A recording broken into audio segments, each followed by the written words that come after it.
Assalamualaikum warahmatullahi wabarakatuh. Perkenalkan, nama saya Wadestri Ningsi dengan NIM 186500022. Di video kali ini saya akan menjelaskan tentang model waterfall. Metode waterfall adalah metode pengembangan perangkat lunak yang memungkinkan pembuatan sistem dilakukan secara terstruktur dan sistematis atau berurutan sesuai dengan siklus pengembangan yang ada.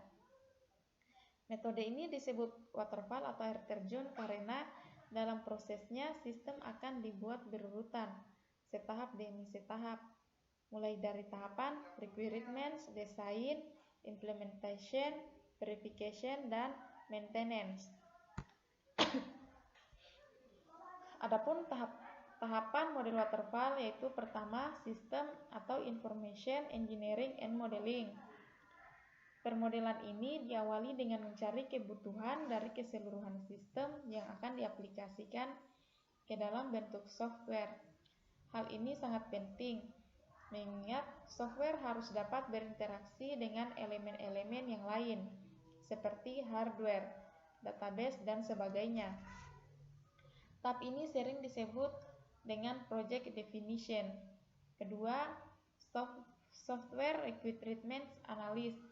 Proses pencarian kebutuhan diintensifkan dan difokuskan pada software untuk mengetahui sifat dari program yang akan dibuat.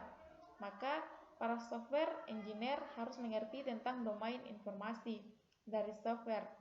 Misalnya, fungsi yang dibutuhkan, user interface, dan sebagainya. Dari dua aktivitas tersebut harus didokumentasikan dan ditujukan kepada pelanggan. Ketiga, desain. Proses ini digunakan untuk mengubah kebutuhan-kebutuhan di atas menjadi representasi ke dalam bentuk blueprint. Software sebelum coding dimulai, desain harus dapat mengimplementasikan kebutuhan yang telah disebutkan pada tahap sebelumnya, seperti dua aktivitas sebelumnya. Maka proses ini juga harus didokumentasikan sebagai konfigurasi dari software. Keempat, coding. Untuk dapat dimengerti oleh mesin, dalam hal ini adalah komputer, maka desain tadi harus diubah bentuknya menjadi bentuk yang dapat dimengerti oleh mesin, yaitu ke dalam bahasa pemrograman melalui proses coding. Tahap ini merupakan implementasi dari tahap desain yang secara teknis nantinya dikerjakan oleh programmer. Kelima, testing atau verification. Sesuatu yang dibuat haruslah diuji cobakan. Demikian juga dengan software. Semua fungsi-fungsi software harus diuji cobakan agar software bebas dari error dan hasilnya harus benar-benar sesuai dengan kebutuhan yang sudah didefinisikan sebelumnya. Keenam, maintenance. Pemeliharaan suatu software diperlukan, termaksud di dalamnya adalah pengembangan, karena software yang dibuat tidak selamanya hanya seperti itu.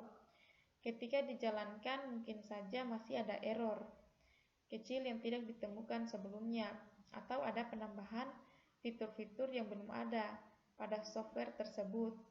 Pengembangan diperlukan ketika adanya perubahan dari eksternal perusahaan, seperti ketika ada pergantian sistem operasi atau perangkat lainnya. Adapun kelebihan dari model waterfall yaitu mudah diaplikasikan. Kedua, memberikan template tentang metode analis, desain, pengkodean, pengujian, dan pemeliharaan. Ketiga, cocok digunakan untuk produk software yang sudah jelas kebutuhannya di awal sehingga minim kesalahannya. Adapun kekurangannya yaitu rangkaian kerja jelas. 2. Berkomitmen pada tujuan akhir. 3. Dokumentasi yang baik. Keempat, hemat waktu dan biaya. Kelima, cocok untuk pembuatan software berskala besar. Adapun tahapan pengembangan waterfall yaitu pertama, analisis dan definisi persyaratan pelayanan. Batasan dan tujuan sistem ditentukan melalui konsultan dengan user.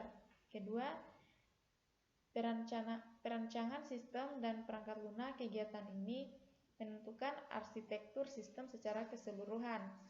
Tiga, implementasi dan pengujian unit perancangan perangkat lunak direalisasikan sebagai serangkaian program. Keempat, integrasi dan pengujian sistem unit program diintegrasikan atau diuji sebagai sistem yang lengkap untuk menjamin bahwa persyaratan sistem telah terpenuhi. Kelima, operasi dan pemeliharaan merupakan fase siklus yang paling lama. Sistem diinstal dan dipakai, perbaikan mencakup koreksi dari berbagai error, perbaikan dan implementasi unit sistem dan pelayanan sistem.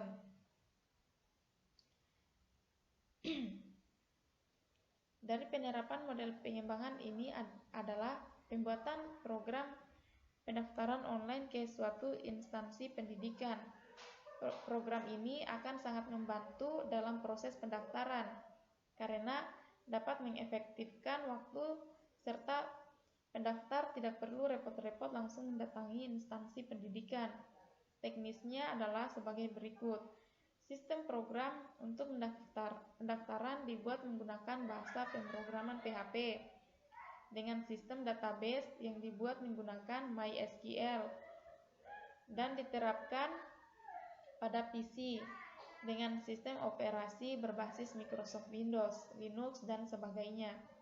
Setelah program selesai dibuat dan kemudian dipergunakan oleh user, programmer akan memelihara serta menambahkan atau menyesuaikan program dengan kebutuhan serta kondisi user. Terima kasih, mungkin itu saja yang bisa saya sampaikan. Mohon maaf bila ada kekurangan. Assalamualaikum warahmatullahi wabarakatuh.